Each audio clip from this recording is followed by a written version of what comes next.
तुम क्या पढ़ रहे हो बेटा? कॉलेज में क्या कर रहे हो? हैं? मेरी गुजारिश है, सुन्नी दावत इस्लामी जैसी तहरीक आपके यहाँ अल्लाह के करम से मौजूद है, हमारे यहाँ मौजूद है। अपने घर के एक एक बच्चे को आलिम दीन हाफिज कुरान बनाइए, अल्लाह के लिए बनाइए, आपका घर महफूज हो जाएगा।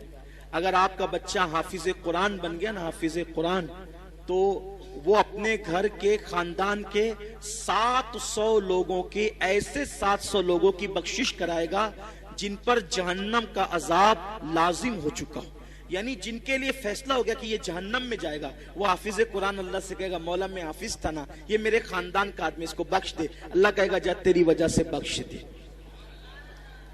700 लोग, वो इतनों को ले जाएगा तो उस हाफिज का मर्तबा क्या होगा और उसके माँ बाप का मर्तबा क्या होगा। सुभान अल्लाह, क्या मर्तबा होगा उसके माँ बाप के सर पर ऐसा नूरानी ताज रखा जाएगा कि उसकी रोशनी से पूरा मैदान महशर मुनव्वर हो जाएगा। और इतना आसान है भाई, कितना आसान है।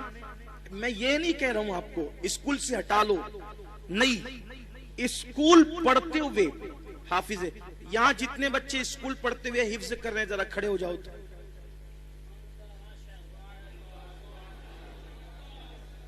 ये सब बच्चे स्कूल पढ़ पढ़ के हिफ्ज कर रहे हैं, और उसमें से 6 बच्चे इस साल हाफिज कुरान में, कितने? 5 बच्चे, माफ, जामिया पे 6 थे, यहाँ 5।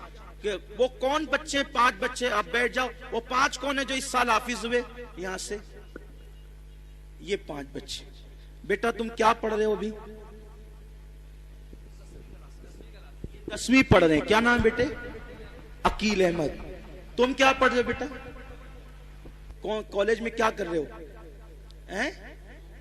ये सीए बन रहे हैं और हाफिज कुरान हो चुके हैं। तुम क्या कर रहे हो बेटा? हैं? स्कूल पढ़ चुके हैं। कौन सी, कहां तक पढ़े हो?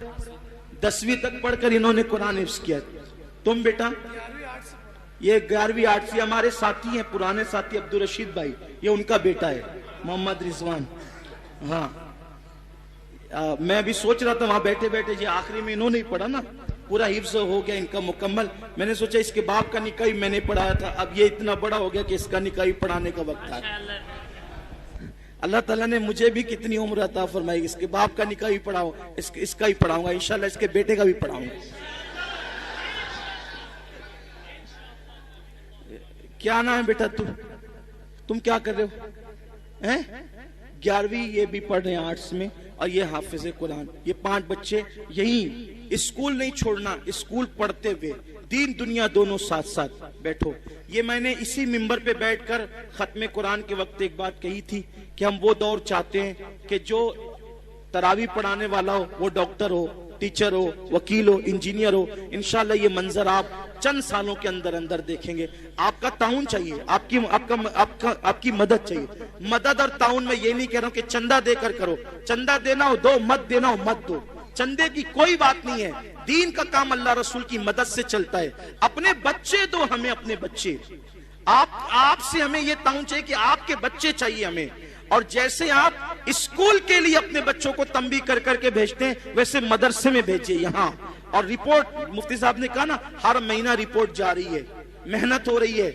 दारुल में जो बड़े दारुल में जो तनख्वाह दी जाती है, सुन्नी दावत इस्लामी वो इस मदरसे में दे रही है पार्ट टाइम पढ़ाने वालों को। वजह कि बच्चे अच्छे से तालीम हासिल करें, सिलसिला जारी रहे, मजबूत तालीम हो, तो माँ बाप के सर पे ताज होगा, ताज। कुछ आखिरत के लिए कर लो। आपका बच्चा, मैं ये थोड़ी कहता हाफिज बनने के बाद आप इमामत ही कराइए। अरे हाफिज बनने के बाद आप उसको किराना दुकान पे बिठाइए, साल भर किराना दुकान संभालेगा, उसके बाद वो रमजान शरीफ में तरावी पढ़ाएगा। औरंगजेब साल भर हुकूमत संभालते थे और रमजान शरीफ में दिल्ली की जामा मस्जिद में तरावी पढ़ाते थे। और कैसे हाफिज बने, अब वो बात पूरी बोल के पूरी कर देता हूँ, खत्म कर देता हूँ। जो लोग सुन चुके हैं वो सुन चुके, जो नहीं सुने उन तक पहुंचे। मेरी बहनों तक मेरी आवाज पूरे शहर में पहुंच रही है। माओ से भी कहता हूँ, जन्नती बनना है, मौका है, अपने बच्चों को आलिम हाफिज बनाओ। आपके लिए निजात का जरिया बनेगा आपका बच्चा। औरंगजेब के बेटे हाफिज कुरान बने। हाफिज कुरान बने तो औरंगजेब ने कहा, जाओ बेटा दादा को सलाम कर, यानी शाहजहां को, किसको? साहिब आलम शाहजहां को सलाम करके वो गए और जाने के बाद शाहजहां को, जिनका लक़ब था हिंदुस्तान में साहिब आलम जिल्ले इलाही, तारीख में उनके अलक़ाबात है। बड़ा बादशाह, इतना बड़ा बादशाह होकर भी कभी तहज्जुद नहीं छूटी उस शख्स से। शाहजहां तहज्जुद गुजार बादशाह गुजरा है, कभी नमाज नहीं छूटी उस शख्स की। शाहजहां जिसे लोगों ने तारीख उलट पलट कर दी, बादशाहों से बदगुमान करा दी। तो हजरत साहिब आलम शाहजहां से कहा कि जाओ दादा को सलाम करके आओ, शाहजहां को सलाम करके आओ। ये बैठे थे किले में, बच्चे आए, दादा जान अस्सलाम वालेकुम। हाँ बेटा सलाम, ईद है आज। नहीं दादा ईद नहीं है, लेकिन ईद से बड़ा दिन है। कहा क्या ईद से बड़ा दिन? तो कहा कि आज हम दोनों भाइयों का कुरान खत्म हो गया, हमने हिफ्ज कर लिया। कहा चलो भागो यहाँ से। और दादाजी हिफ्ज किया ना? कहा हाँ इसीलिए भगा रहा हूं। क्यों? इसमें तो बेटा तेरे बाप का फायदा है, हमारा क्या फायदा है? तेरे बाप के सर पे जन्नत का ताज सजेगा ना। अरे उस दिन मुझे खुशी होती कि मेरा बेटा भी हाफिज कुरान होता।